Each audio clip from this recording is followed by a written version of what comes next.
શ્રીજી મહારાજના વખતના સંત. પણ નંદ પંક્તિ પછી મહારાજે દાસ પંક્તિ શરૂ કરીશ. એમાં દાસ પંક્તિના માધવદાસ, જેમણે શ્રી હરિકૃષ્ણ ચરિત્રામૃત સાગર ગ્રંથ લખ્યો છે, એ કહે છે કે મેં શ્રીજી મહારાજની હાજરીમાં 70 સમૈયા કર્યા છે. 70. 8 વખત મેં મહારાજને રાસ રમતા જોયા છે. 22 વખત મેં હોળી રમતા જોયા છે, દર્શન કર્યા છે. 22 વખત મહારાજ મને મળ્યા છે અને 22 વખત મને છાતીમાં ચરડાવીને આપ્યા છે. 10 વખત મહારાજે મને પ્રસાદીની માળા આપી છે. 11 વખત મને પ્રસાદીનું વસ્ત્ર આપ્યું છે. 400 વખત મહારાજને મેં સ્નાન કરતા જોયા છે. અને 913 વખત મહારાજને મેં ઘોડે બેઠા જોયા છે. 210 વખત મેં 110 વખત સંતો સાથે સમુદ્ર સ્નાન કરતા દર્શન કર્યા છે. કેટલું બધું યાદ રાખ્યું છે, કેટલું બધું લખી લીધું છે. એક વખતનો પ્રસંગ લખ્યો હશે તો આટલી ગણતરી કહેવાય ને. 913 વખત મહારાજનો મેં સ્પર્શ કર્યો છે કે, તો આવું બધું યાદ રાખ્યું છે. પણ આવા તો કોક હોય, આપણે બધા કંઈ એવા હોઈએ નહીં. પણ અત્યારે આપણને આટલું સહેલું, પછી લખેલું તો વંચાય. તો જો આ જે લીલા ચરિત્ર છે ભગવાનના, એ કલ્યાણકારી છે. જો જગતનું ચિંતન થાય તો ભરતજીને જેમ બંધન થયું જગતનું, એમ બંધન થાય. અને ભગવાનનું ચિંતન થાય તો મુક્તિ થાય. યોગીજી મહારાજને રોજ સ્વપ્ન કાં કંઈક ઠાકોરજીના દર્શન કર્યા ના આવે, કાં શાસ્ત્રીજી મહારાજના આવે. કોકે પૂછ્યું, બાપા તમને તો રોજ આવા દર્શન થાય, અમને કેમ નથી થતા? પણ આપણે આખો દિવસ બીજા દર્શન કરતા હોય, રાત્રે ક્યાંથી એવા દર્શન થાય? યોગીજી મહારાજે તો એ જ દર્શન કર્યા છે આખી જિંદગી, એટલે અમને એ જ દેખાય ને. તો એના માટે આપણે પણ આમાં મન પરવું પડે. પ્રથમના 38માં તો કહે છે કે પોતાને 10-15 વર્ષ થયા હોય સત્સંગ થયા ને, તો જ્યાં જ્યાં સમયા ઉત્સવ કર્યા હોય, વાતો કરી હોય, વાતો સાંભળી હોય, કાંઈક દર્શન કર્યા હોય, એ બધા યાદ રાખે. મહારાજ કે શ્રવણ કર્યા પછી મનન કરવું પડે, દર્શન કર્યા પછી મનન કરવું પડે, પછી નિધિ ધ્યાસ કરવું પડે, તો સાક્ષાત્કાર થાય. પણ મનન ક્યારે થાય? જે આપણને ગમતો વિષય હોય ને એનું મનન થાય. ભગવાનને સંત આપણને ગમે છે તો આપણને એ યાદ આવશે, મનન થશે. મનન કરવાનું ન હોય, મનન થાય. જે કંઈ આપણને ગમી જાય છે ને એનું મનન થઈ જાય. તો આવા જે લીલા ચરિત્ર એનો ગ્રંથ, એટલે મહારાજનો આમ ગાઈ શકાય એવો ગ્રંથ છે શ્રી હરિ લીલા શ્રી હરિ લીલામૃત. આપણે સીધું બોલીએ છીએ હરિલામૃત, હરિલામૃત, પણ આમ આખું છે શ્રી હરિ લીલામૃત, શ્રી હરિ લીલામૃત. આપણે શ્રી ઘણી વખત બોલીને પછી આ પાદરું બોલીએ છીએ હરિલામૃત, હરિલામૃત, પણ છે મૂળ શ્રી હરિ લીલામૃત. એક વખત આચાર્ય મહારાજને, વિહારીલાલજી મહારાજને કહેવામાં આવ્યું બધા હરિભક્તો સંતોએ કે હજુ મહારાજના મળેલા હરિભક્તો છે ને મહારાજના મળેલા સંતો છે, લોકોએ નજરે જોયો છે. જો એ ચરિત્ર આપણે લખી નહીં લઈએ ને તો આ પેઢી જશે, એની ભેગું બધું જતું રહેશે.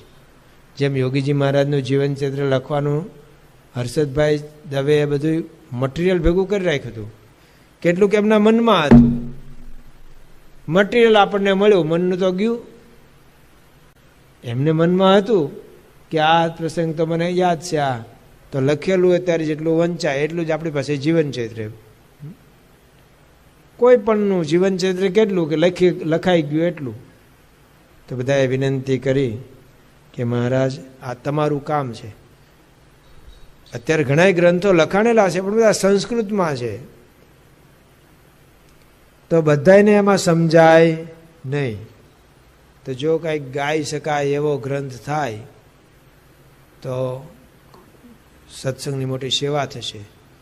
અને આચાર્ય વિહારલાલજી મહારાજે બરોબર નક્કી કર્યું, કરવું જ છે. અને પછી બધા પાસેથી બધી મહારાજના લીલા ચરિત્ર મગાયા, ભલે ડુપ્લિકેટ થાય. પછી દલપતરામ કવિને રોક્યા. 10 વર્ષ થયા છો લખતા. હા, કારણ કે બધું મેળવવાનું, એનું સચ્ચાઈ કરવાની, સત્ય કેટલું છે એ ઘણી તો આમ દંતકથાઓ હોય, તેવી દંતકથા નહીં, રિયલ નામ ગામ બધું જ અને ત્યાંના ચરિત્ર. તો આ બધું લખવા માટેનું મટીરિયલ ભેગું કર્યું. અને દલપતરામ કવિ, ગુજરાતના સારામાં સારા કવિ, કવિશ્વર દલપતરામ એમ કહેવાય. અને પાછા સત્સંગી, એને લખવા આપ્યું. કારણ કે એવા લખે તો જ સારું લખાય ને. કલામ લખે તો જ પુસ્તક એવું લખાય ને સરસ. હું તમે લખ્યું હોત તો કેવું લખે? લખાણું બ્રહ્મોપનિષદ, પછી જેને ગુણે રીજા ગિરધારી. પણ તો એ તો સાંપ્રદાયિક ગણાય, સંપ્રદાયવાળાએ લખ્યું. પણ આ તો કોણે લખ્યું? કલામે. એક તો મુસ્લિમ જન્મથી, પાછા મહાન વૈજ્ઞાનિક અને પૂર્વ રાષ્ટ્રપતિ, 3 મોટું આમ વિરોધાભાસ. અને એ લખે, આખા જગતમાં એની છાપ પડી. એક ત્યાં દુબઈમાં ને એમાં એના વિમોચન વખતે આટલા બધા આરબો ભેગા થયા. એક તો બાપાનું બરોબર નામ હશે, પણ બીજું આ પણ હશે, लिखने वाला कौन है? तो કે अपने वाला अब्दुल ने લખ્યું ને, अपने अब्दुल ने लिखा है. તો ત્યાં કહે છે કે 40 વર્ષના કોઈ ફંક્શનમાં, હિન્દુ ફંક્શનમાં આટલા આરબ લોકો આવેલા નથી. તો આવું એમણે લખ્યું પુસ્તક. એમ અહીંયા આચાર્ય મહારાજે અહીંયા દલપતરામને રોક્યા. તો દલપતરામ આમ શીઘ્ર આમ કવિ. પાછા એના ગુરુ કોણ? તો કે દેવાનંદ સ્વામી. દેવાનંદ સ્વામીના ગુરુ કોણ? તો કે બ્રહ્માનંદ સ્વામી. એટલે એ પરંપરા ચાલી સાહિત્યમાં. અને ખરેખર અદ્ભુત લખ્યું છો. તમે વાંચા કરો, કંટાળો આવે જ નહીં. અને વારે વારે ઉપદેશના વાતો આવે ને તો ઉપજાતિ વૃત્તમાં હોય, છંદમાં કાયમ. અને વિવિધ છંદો, બધા છંદો વણી લીધા. હું તો કહું છું કે આ છંદ જીવતા રાખ્યા દલપતરામે આમાં લખીને. નહીતર છંદ બંધ ભૂલાઈ જાત હવે, કોઈને ખબર પડે જ નહીં. તો એવું સરસ આ હરિલામૃત ગ્રંથ લખાણો છે. અને એમાં હું મોટે ભાગે અહીંયા જે બીજો ભાગ એટલે કે કળશ ચોથાથી વાંચતો હોઉં છું, મને સરળ પડે એટલા માટે કે શ્રીજી મહારાજ લોજમાં પધારે. પણ એ પહેલાં તો અહીંયા પધાર્યા ને, પણ અહીંયા પહેલાં કળસાર, અને પછી મહારાજે કળસારની ના પાડી દીધી. કુગ્રામ છે, કારણ કોઈ આવકાર આપ્યો નહીં. ખળાવાડમાં સૂઈ રહ્યા, કોઈએ ખાવાનો ભાવ પૂછ્યો નહીં. બાકી કાગ બાપુએ પછી લખ્યું, તારા આંગણા પૂછીને કોઈ જોને આવે, આવકારો મીઠો આપ. જે આપણી પ્રણાલિકા છે એમાં સૌરાષ્ટ્રની તો કોઈ જવા જ ન દે જમ્યા વગર.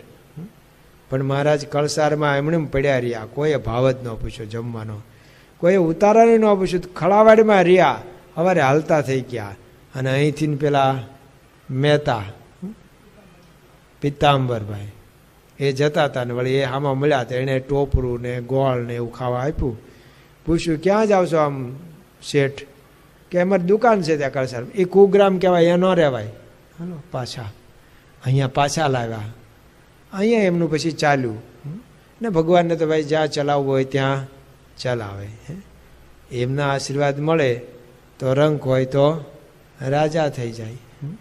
હા, એટલું ખરું, એમના વચનમાં વિશ્વાસ રાખવો જોઈએ. જેમ માંગરોળમાં આનંદજી સંઘેડિયા સવારમાં મહારાજના દર્શને આવ્યા. મહારાજને કે મહારાજ, તે મહારાજે પૂછ્યું ક્યાં કંઈક તૈયાર થઈને આવ્યો તું? રામાનંદ સ્વામીના શિષ્ય કે હા મહારાજ, મુંબઈ જવું છે હવે. અહીંયા કાંઈ રોટલા ભેગા થતા નથી. અને સાંભળ્યું છે કે મુંબઈમાં ગમે તે જાય બધાય ફાવે, અને મુંબઈમાં જેટલા જાજા આવે એમાં અહીંયા રહેનારા છે એ ફાવે. ત્યાં રહેનારા પાસે એને જેટલા માણસ નવા આવે એ વધારે સારું. અમારા આચાર્ય સ્વામી કહે ને કે અમે એક વખત ત્યાં ગાડી લઈને જતા હતા 4 વ્હીલમાં, તે પોલીસે ઊભી રાખીને કંઈક ગુનો હશે, કાંઈક તો ઘટતું હોય જ તેઓ, એમને કાઢવો હોય ને વાંક તો કાંઈક તો નીકળે જ. અને કે 500 રૂપિયા દંડ. તો કે અમને યાદ આવ્યું કે આપણે નાથાલાલ મરાઠી છે મંદિરમાં સેવામાં જ છે.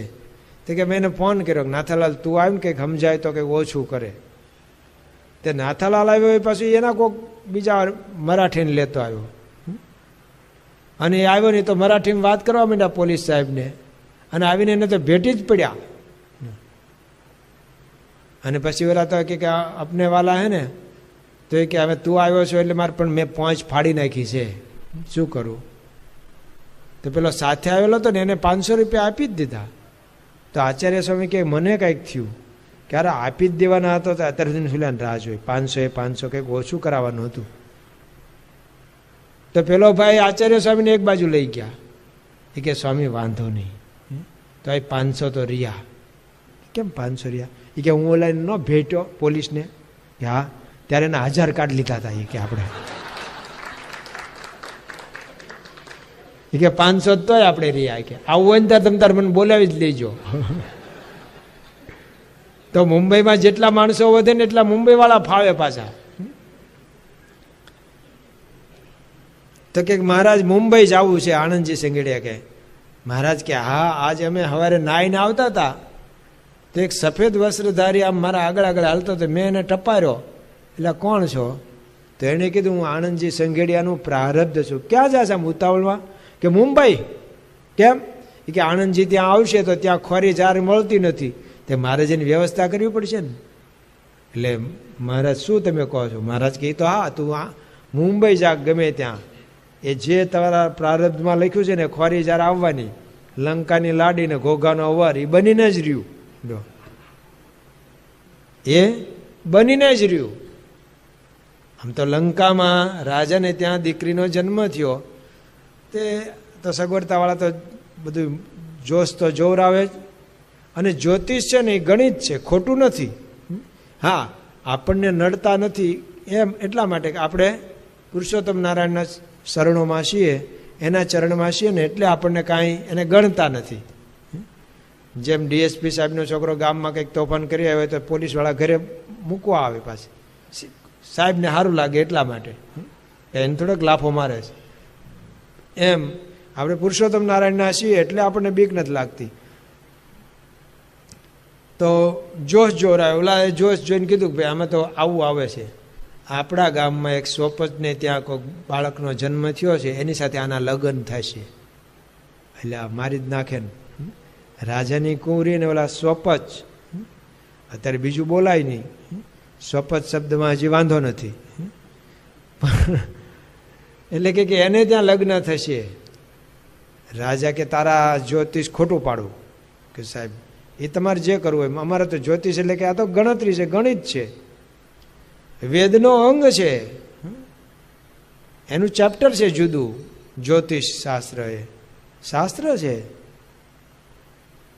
એટલે અમે તો આવું કીધું હવે તમારે જે કરવું હોય. કે આમ કયો સ્વપચ, તો એમાં તો નામે કીધું હોય છે કે આ સ્વપચને ઘેર. એટલું બધું જોશ જોવાવાળા આવે છે, રાઈટ આમ બધું કહી દે. જેમ મારે પેલા જયંતિભાઈ છે ને, આમ 3 આંગળીમાં બધી લેબોરેટરી અને આવી જાય. આમ તમારે કહેવાનું નહીં તમને શું થાય છે, એ તમને કહે. પહેલાં આમ જોઈ લે, બરાબર ભક્તિ સ્વામી તમારા શિષ્ય કહેવાય ને બધા, તો આમ 3 આંગળી મૂકે અને તમને લખી નાખે એના કાગળમાં, પછી તમને વાંચો આપે. તમને આટલી આટલી તકલીફ છે અને તમારે હા પાડવી જ પડે. તમે ખોટું બોલો તો જુદી વાત છે, બાકી તમારે હા પાડવી જ પડે. 3 આંગળીમાં બધું આવી જાય. અને સાહેબને ત્યાં જાઓ તો શું કહે, શું થાય છે તમને? આપણે કહીએ ખર્ચ કરવાનું મન થાય છે, બીજું શું થાય છે? તો કે આટલા આટલા ટેસ્ટ કરાવતા આવો, જાઓ. ભાઈ એ વાંચીને તો હું કહી દઉં કે તમને શું થાય છે આમ, બોલે તો આમ કહી દે. તો એવા જ્યોતિષ કે નામઠામ કહી દીધું. રાજાએ તરત હુકમ કર્યો, એમની પાસે એવા માણસો હતા, જાઓ એને બાળકને લઈ જઈ જંગલમાં લઈ જઈને મારી નાખો, એટલે આ કામ પૂરું થાય, પછી લગ્ન થવાનો પ્રશ્ન જ ના રહે ને. અને એ કામ પૂરું કરી નાખ્યું. રાજાને પાછી આંગળી વાઢીને લેતા આવ્યા, દેખાડી, બધું થઈ ગયું. હવે કુંવરી મોટા થયા, હવે બ્રાહ્મણ જોવા જતો હતો, બધે ફરતા ફરતા વાણમાં બેસીને ઠેઠ ઘોઘા આવ્યો, અને ત્યાંનો કુંવર ગમી ગયો, અને એની સાથે નક્કી કર્યું. જાન આવી લંકામાં ઘોઘાથી, લગ્ન થઈ ગયા. પછી ઓલા જ્યોતિષવાળાને બોલાવે, એ ઘડા થઈ ગયા છે કે હવે તમારો વારો પાડવો છે. તેમ કહેતા ને આમ જ થશે કે સાહેબ થાય તો એમ જ, મને થોડીક તપાસ કરવા દો, મને થોડોક ટાઈમ આપો. તે તપાસ કરવા દી. એક તો તમે મને એટલું લખી આપો કે અમે જો સાચું ગોતી દઈએ તો કોઈને દંડ નહીં કરવાનો. લખી આપ્યું. હવે કોણ મારવા માટે મોકલ્યા હતા એ અમને બતાવો.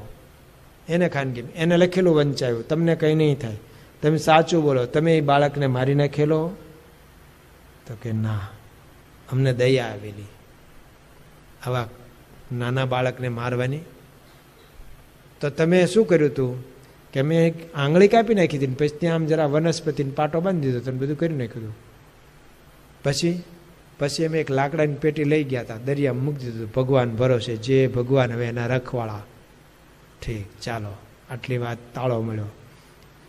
હવે વર પક્ષની તપાસ આદરી કે તમારા આ કુંવરનું જન્મ કુંડળી કંઈ આપશો? તો રાજા સામેવાળા વેવાય પક્ષ શું કે અમારે ત્યાં જન્મેલો નથી, આ તો દરિયામાંથી મળી આવેલો અમારા વાણવટીને. વાણવટી કોણ હતા? બોલે તમને ક્યાંથી મળેલો? કે અમે આ બાજુ જ આવ્યા હતા, લંકા બાજુ, ત્યાંથી અમને મળી હતી પેટી. તમે વળી પેટીમાં કંઈક હશે તો અમે ખોલ્યું, તો એમાંથી તો બાળક નીકળ્યું. અમને થયું કે આવું કુમળું બાળક કોને? તો અમારી સાથે દૂધ ને એવું હતું, એ પાતા પાતા અમે અહીંયા સુધી લાવ્યા, અને અમે રાજાને ભેટ ધર્યું, કારણ કે એમને કંઈ સંતાન નહોતું. તે તો ખુશ થઈ ગયા કે દરિયાલાલે ઝૂલેલાલ એમણે જ આપ્યો લાગે દીકરો, તે અમે અહીંયા લાવ્યા છીએ. તેમણે પછી દીકરા તરીકે રાખ્યો. અમને એવી રીતે આ દીકરો મળેલો. બરોબર. હવે વરરાજાને તપાસવા દેશો? વરરાજો આમ તલવાર પકડતો હતો, પણ હાથે આમ પાછો રૂમાલ વીંટેલ રાખતો હતો. જોજો આવું કંઈક હોય ને ખોડખાપ, પણ એ બધું આમ આપણે ઢાંકીને રાખીએ, તો આવું કરીને રાખતા હતા. પછી વરરાજાને તપાસ્યા તો એક આંગળી નહીં. કે આ કેવી રીતે કપાણેલી? વરરાજા કે મને કંઈ યાદ નથી, પહેલાંથી જ નથી. કે આ તો કપાણેલી છે, નથી એમ નહીં. બધો તાળો મળ્યો. પછી રાજાને કીધું, સાહેબ આ બધા પ્રૂફ, આ એ જ દીકરો છે જે સ્વપને ત્યાં જન્મેલો છે, જેની સાથે અમે કીધું હતું લંકાની લાડી, આની સાથે લગ્ન થઈ છે. ભલે ને ઘોઘામાં જ ગયો, પણ થઈને તો એમ જ રહ્યું. મહારાજે આણંદજી સંગીડિયાને કીધું કે તું મુંબઈ જા, ગમે ત્યાં જા, તારા ભાગમાં ખોરી જાર જ છે. કે મહારાજ શું કરું? મહારાજ કે અહીંયા રહે ને તને કંઈ આમ ઘડતર આવડે છે? મિસ્ત્રી કામ કે આવડે ને? ઘણું આવડે. મહારાજ કે હિંડોળો બનાવતા આવડે? ખાટ કે હા આવડે ને. સરસ મજાની બનાવ, તારામાં આવડે તો એટલી. તો કોળ ચડાવીને ચાલે એવો હિંડોળો બનાવ્યો. હવે આ નવાબને ભેટ ધર, ભેટ કરું, પણ એ કંઈ પૈસા આપે જ નહીં લેતો. કે મહારાજ પૈસા માટે તો આ બધું પ્રશ્ન છે. પણ મહારાજ કે તો હું કહું એમ કરવું છે કે તારે તારા જેમ મન ફાવે એમ કરવું છે? જો તારે સુખી જવું હોય તો હું કહું એમ કર. કે મહારાજ તમે કહો એમ કરું.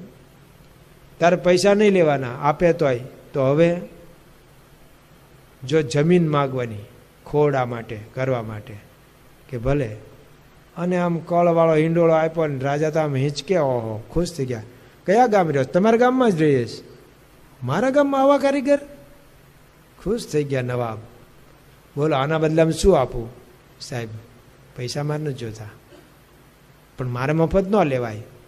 તો મારે રહેવા માટે ખોડા નથી ઘરના, તો ખોડા થાય ને એવું કંઈક આપો ને જમીન.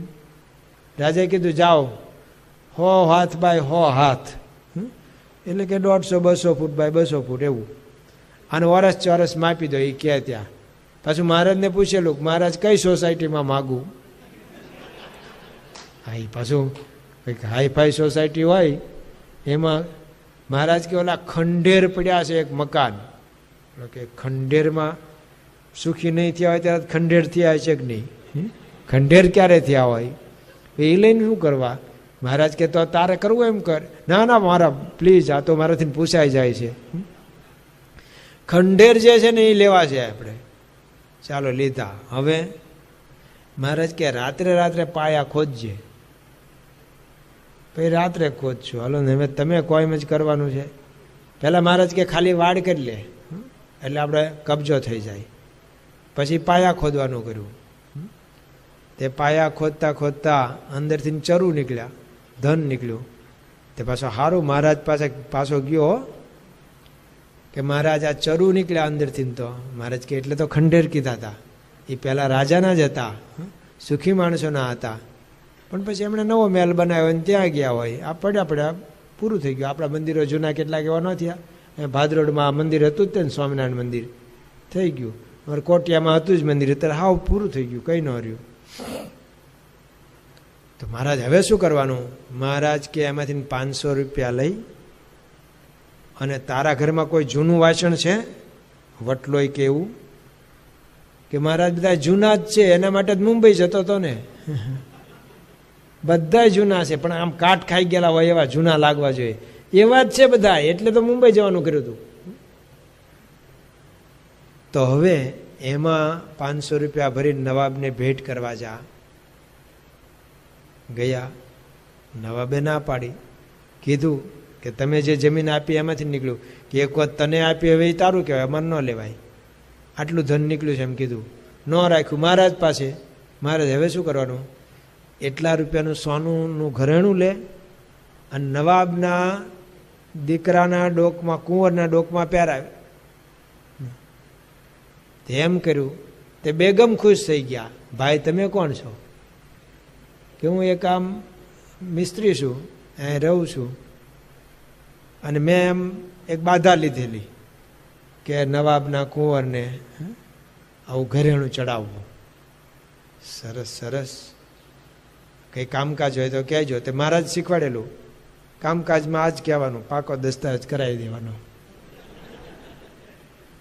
કે બેન મને સાહેબે જમીન તો આપી છે પણ પાકો દસ્તાવેજ જ નથી થયો.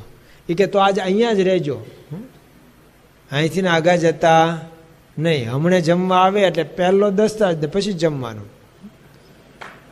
તો નવાબ આવીને કે આ ઘરેણું ક્યાંથી? નહીં કે મારા ભાઈએ કર્યું છે. મારો ભાઈ છે એક આનંદજી કરીને, એણે આ ઘરેણું પહેરાવ્યું છે. અને તમે એને પ્લોટ તો આપ્યો છે પણ પછી દસ્તાવેજ નથી કરી આપ્યો. કે તો કરી આપશું. કરી આપશું નહીં, પછી જમવાનું, હમણાં પહેલાં. અને એમાં તો બધાએ માનવું જ પડે. જેટલામાં રાજાનું રાજ એટલામાં શું રાણીનું રાજ? રાણીનું રાજ્ય વધારે રાજા કરતા. કારણ કે રાજાનું બધે રાજ પણ રાણી ઉપર ન કહેવાય. નારી બિબસ નર સકલ ગોસાઈ, નાચત નર મરકટ કીનાઈ. બધાય વસ હોય તેને કરવું જ પડે, એમાં હાલે જ નહીં. મારે સાંઈરામભાઈ ત્યાં કાર્યક્રમ આપ્યો તો કહેતા કે ફોનમાં બધી હાયા કરે ને તો સમજવાનો કે એના ઘરનાનો ફોન હશે. તો મારે એક વખત અખતરો થઈ ગયો. ભાવનગરથી એક વખત મેં સિમેન્ટ નોંધાવવા માટે અમદાવાદ આપણી હેડ ઓફિસમાં ફોન કર્યો. તો ત્યાં કાકા બેસતા હતા ને, એને પછી લેન્ડલાઇનમાં રિંગ વાગી. તો મને કહે સ્વામી આપણે શિવજી છે, કોકનો ફોન છે, સાંભળી લઉં? એ તો સાંભળી લો કાકા. તે મારો ફોન આમ બાજુ મૂકીને સાંભળતા હતા. ફોન પૂરો થયો પછી મને કહે બોલો સ્વામી કેટલા ટનની ગાડી નોંધવીશ? મેં કીધું કાકા પહેલાં એ કહો તમારા ઘરનાનો ફોન હતો? મને કે તમને સંભળાતું હતું? મેં કીધું એમનું નહીં, તમે આ કરતા હતા નહીં સંભળાતું હતું. હા જઈ આવો તમે તારે, હા લઈ લેજો તમે તારે લઈ લેજો. મેં કીધું એ બધું સંભળાતું હતું એટલે મેં કીધું ઘરનાનો આ સાંઈરામ કહેતા. તો તરત ને તરત દસ્તાવેજ કરી દીધો, પાકો દસ્તા થઈ ગયો. હવે મહારાજ શું કરવાનું? મહારાજ કે હવે દિવસે ખોદવા માંડ તમ તાર. તે ખૂબ ધન મળ્યું, મોટી હવેલી કરી અને જે આણંદીઓ હતો ને ગામમાં, એ હવે આણંદજીભાઈ બની ગયા. હા, કારણ કે મિલકત થઈ ગઈ. મિલકત કોઈને પણ થાય. શાહી જેવો કાળો હોય, માખીઓનો માળો હોય, ગલોફામાં ગાળો હોય, નીતિનું તો નામ છે. લંપટ લબાડ હોય, ચાડિયો કે ચોર હોય, હૃદય કઠોર હોય, ગમે તેવો હોય, ઝેરનું તે ઝાડ હોય, કેશવ અધીર કે બધીર હોય, તોય પણ તેને લોક માને જેની પાસે ધનધામ હોય. ગમે તેવો ઓલો હોય ને, ધનધામ હોય તો બધા પછી હવે ગમે ત્યાં પંચ બેન તો આનંદજીભાઈ પેલા બોલાવે કે આનંદજીભાઈ બોલાવો. આબરૂદાર થઈ ગયા આનંદજીભાઈ. કોઈ રીતે શીખણી એનું લેતું નહોતું, આપતું નહોતું. એને બદલે આનંદજીભાઈ જો ભગવાનની આજ્ઞા પાળી તો ભગવાન તો જેને ન્યાલ કરવા હોય એને કરી શકે, જે કરવું હોય એ કરી શકે. તો ભગવાને અહીંયા પિતાંબર શેઠને આશીર્વાદ આપ્યા કે અહીંયા રહેશે ને તોય કમાણી તો થશે. તો એમને તો અહીંયા ને અહીંયા પછી તો મુંબઈમાં ગયા, મોટા શેઠ થયા. પણ મહારાજ અહીંયા નીલકંઠવર્ણી મહારાજ અહીંયા પધાર્યા છે. અહીંયાથી ફરતા ફરતા ફરતા છેક લોજ પધારે છે. આમ તો ટાઈમ પૂરો થઈ ગયો અને હવે આપણે વાંચવાનું થોડુંક વાંચી લઈએ એટલે એમ ન થાય કે રીલામાં તો વાંચવું નહીં.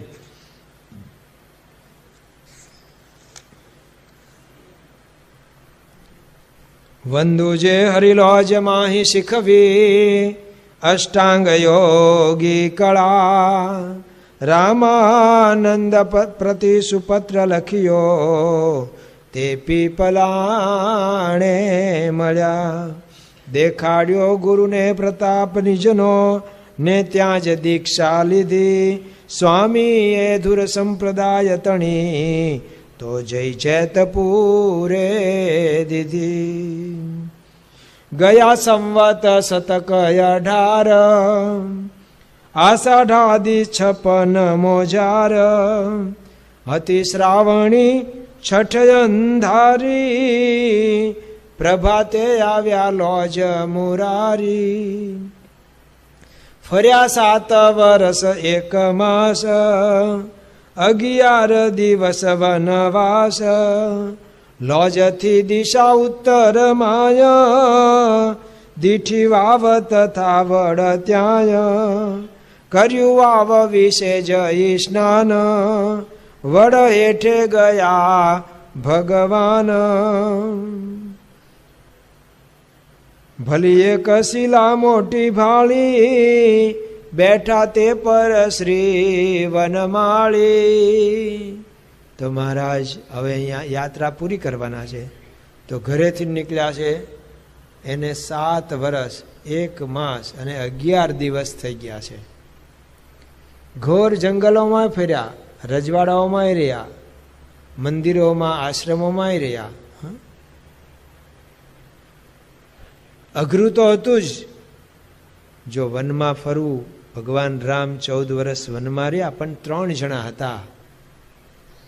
કોઈનો પણ સાથ હોય ને તો બીક ઓછી લાગે. આ મંદિર છે ધારો કે, અહીંયા જંગલ તો નથી. આમાં કોઈ એક જ વ્યક્તિને આખી રાત એકલા રહેવાનું થાય તો કેટલી બીક લાગે. કાંઈક કાંઈક થાય ને તો શું હશે. આમ તો દરવાજો બંધ કરીને જ રૂમમાં જ રહે તોય ફફડાટ રહે. એકલા રહેવું ને આમ આવડા મોટા મંદિરમાં એની બીક લાગે. તો વનમાં એકલા તો બહુ બીક. અને વન પાછું ભગવાન રામને તો પર્ણકુટી બાંધી નહીં રહ્યા હતા, પણ નીલકંઠવર્ણી મહારાજ વિચર્યા છે. એ તો કહે છે કે જામ્યા જટા જૂટ વલ્લરીના ઝાડ ઝાડે જૂથડા, ભૂખ્યા ભમે ભેંકાર ભૂંડા, રીડ પાડે ભૂતડા, વરુ રીશ જા વનરાજ ચિત્તા, વાઘ ગેંડાઓ ભર્યા. એ સઘન નિર્જન વનમય નીલકંઠે એકલ સંચર્યા.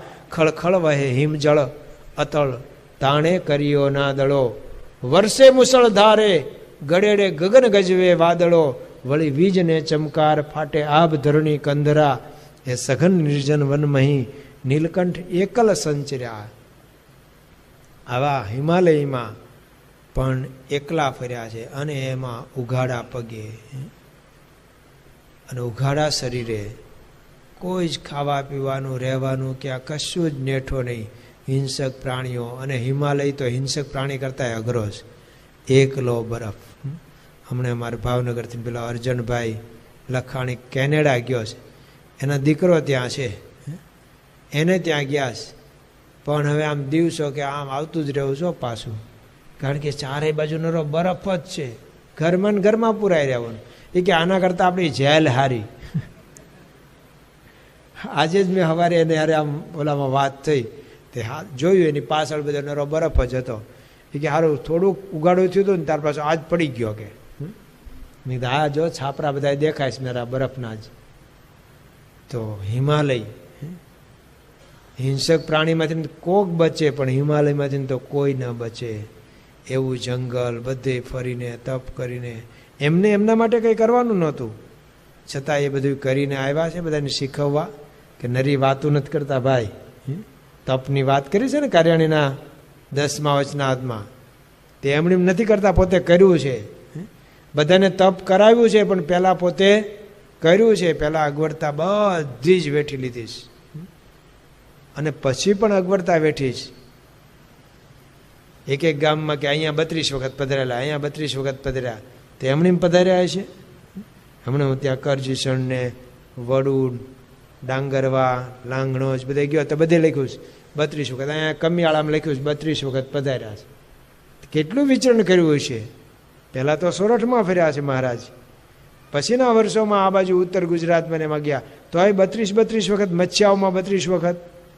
એટલે જ્યારે ટૂર કરી છે ત્યારે આ બધા ગામ લીધા છે. તો આટલું બધું વિચરણ કર્યું છે. અને વિચરણ છે ને એ જ દુઃખ છે. સંસ્કૃતમાં કહે છે જીવંતોપી મૃત પંચ. આ 5 માણસ છે ને જીવતા હોય તો મરણ જેવું જ છે. એમાંનો એક આ છે ચીર પ્રવાસી, રોજ પ્રવાસ. ઓલા ભાઈ જીતુભાઈ હશે કલાકાર કે ને, અહીંયાનો જ કંઈક મેં પ્રસંગ સાંભળ્યું કે હું જોઉં ને ઘરે રાત્રે પાછા વહેલી સવારે ક્યાંક કાર્યક્રમ આપીને, તો કે હવે મને કૂતરાય નથી ભહતા, કારણ કે એને ખબર પડે કે આ રોજની કાશ છે, રોજ આવા આટલા વાગે આવે છે કે. તે બધા જોઈને પાછા હોઈ જાય કે આ તો ઘરનો ઓલો જીત્યો છે કે. તો ચીર પ્રવાસી, કાયમનો જેને પ્રવાસ છે ને, જીવતા મરણ જેવું જ દુઃખ કહેવાય. તો આપણા મહારાજ, આપણા ગુરુઓએ કાયમ વિચરણ જ કર્યું છે.